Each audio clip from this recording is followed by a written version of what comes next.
Today on Mom to Mom, we have a quick, healthy snack for the entire family.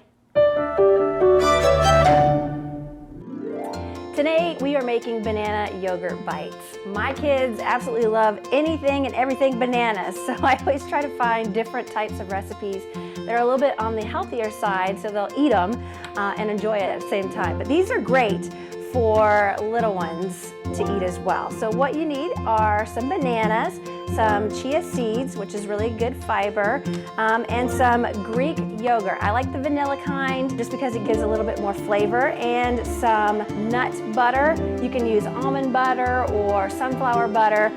Those tend to be a little bit healthier than regular peanut butter, but if you're gonna choose peanut butter, maybe go for the natural kind. So what you want to do is slice up your bananas and put them on parchment paper.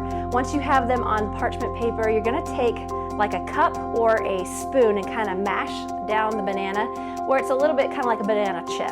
Once you have all your bananas mashed down, then you're going to scoop out your yogurt and put it on the top of the bananas. Once you melt your peanut butter, you're going to drizzle it on top of the bananas, then throw your chia seeds on there and then pop it into the freezer for about 2 hours. Once that's done, then your kids are ready to eat and enjoy these nice, healthy treats. We love these, and hopefully you will too. If you have any great snack ideas, please message them to us up on our Facebook page, and we'll see you on the next Mom to Mom.